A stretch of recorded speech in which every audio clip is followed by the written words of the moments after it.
Good morning and welcome to the HIA-LI Economic Development Summit. I'm Eliud Custodio with Turn One Studio, and I have the pleasure of sitting with Cara Longworth, Regional Director for the Empire State Development. Good morning, Eliud. Okay, it was a bit of a mouthful. Welcome. Thank you. So you're representing the governor today, and Correct. you're introducing our panelists. I am. What do you expect to hear today? Well, it's great to work with all the supervisors and hear how they're developing their downtowns. The downtowns are so crucial to our economic development, our economic viability of Long Island and New York State. That's why the governor, the state started the Downtown Revitalization Initiative about 10 years ago, where we give, once a year, we award $10 million to a community. We come in, we do some planning, and we work with them, and we develop and we fund projects to create a vibrant downtown. Yeah. We need those vibrant downtowns to attract our workers. Long Island is aging. We are losing our young people. We are losing our workforce. So we have to reverse that trend. We need to create fun, livable, walkable places for our younger generations to want to live on Long Island, so we can support the businesses that we need for our economic stability of the region. That sounds great. How does a town become eligible for the $10 million?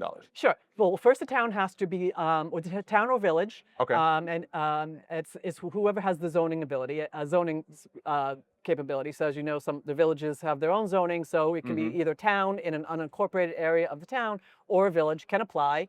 They first have to be pro-housing certified, which is what the governor started a couple of years ago. They have to go through an HCR process and indicate that they either have built enough housing or are willing to build housing, because housing is... Is that what the funds are primarily for, no, housing? No, oh, okay. But you have to be pro-housing certified to be eligible to apply for the downtown revitalization. Or we have a sister program called the New York Forward, which is a smaller award. That's $4.5 million. Okay. It's once a year. It's usually late in the summer, early fall. The applications open. We are about to announce this coming up years. The applications were processed in the fall, so we'll be announcing next year's winners very soon. So it's, again, you have to be pro-housing certified. You have to have zoning power. The municipality has to be the one to apply. And really, we're looking for a community that has the bones, the good bones for development, that they have available properties, that there's a job center, that there's a need for our money. They're willing to, they have zoning in place, they have favorable housing policies in place, they have community support for redevelopments of their downtown. So those are kind of the parameters that we look for in a downtown revitalization or New York Forward awardee. Excellent. Which municipality has been a recent recipient? Oh, I'm just talking to Supervisor Wertheim. We were working in Kings Park last year. We started off with Westbury in Nassau County, Oyster Bay in Hicksville. Angie Carpenter's here. We did Central Islip, Huntington Station in Huntington, Amityville. There's 10 of them, or 9 of them, so I'm sure I'll forget a few. Well, we just had Ed Wertheim sit down a few moments ago, and he shared some projects. So how have they used the money so far? So they have, they've done some street calming. They have some private projects. I apologize, I can't remember all of them. But one of the great projects that I love to tout is in Central Islip. When we did Islip, there was a big potential TOD, transit-oriented development site, right by the train station, a big open parking lot. We awarded the town $75,000 to hire a consultant to issue an RFP to find a developer. And we gave $1.7 million to the ultimate developer, which is Dave Gallo from Georgia Green. They broke ground about 6 months ago on an affordable housing project right by the train station. So that's going to be like a transformative project. So what DRI really does is we want to seed $10 million. It sounds like a lot of money, but when you're talking about it goes fast. Yeah.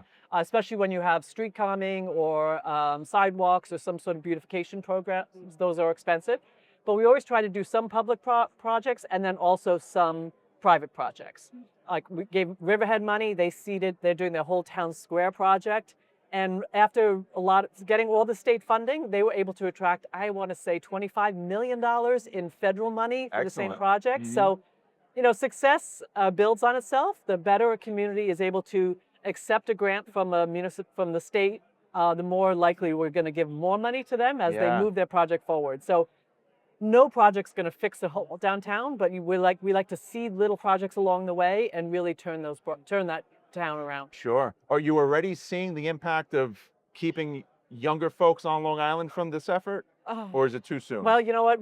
There's a lot of housing being built. It's really exciting. TriTech is building. TriTech is very involved. 1,400 units right there in Brookhaven, right on the Ronkonkoma train station.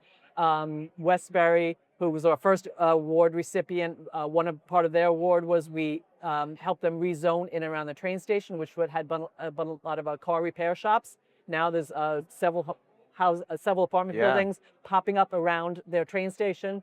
We worked with Mineola on a New York Forward a year or two ago. Mineola, that mayor's amazing building tall housing buildings in and around Mineola, which is now such a vibrant community. So we're really seeing the young people are moving into those communities where the trains are running. I mean, that's why it's so important to do these transit-oriented developments, because that's where the young people want to live. Sure, they want to be close to a train, whether they work in the city or not. They want to be able to hop on that train and get in the city for their nightlife. Mm-hmm. They don't really want cars. They want to shop local. I have a 20-something-year-old. She loves to shop in downtown. I can't drag her to a shopping mall. So that generation is different from our generation. They want different things than we wanted. They want this. They want this housing.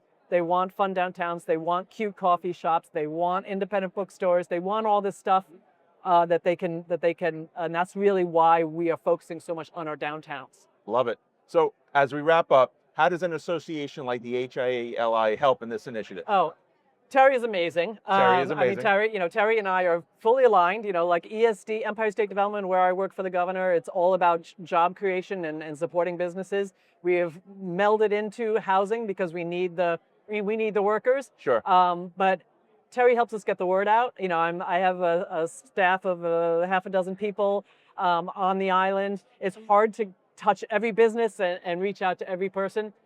So HIA is wonderful in helping us get the word out. Terry's also another hat I wear is the Regional Economic Development Council, which is set up by the governor 16 years ago. It's an advisory council that helps develop the strategic plan for economic development for the region, which helps the state know where to send its money. Nice. Terry sits on the regional council, so she is an advisor, a friend, a true partner in economic development. One of my bosses once said that economic development is a team sport, and it is. Yeah. It requires the state, the federal government, the local governments, and all the associations, and the HIA is unparalleled in that regard. Love it. Thank you for your time. I look forward to the panel.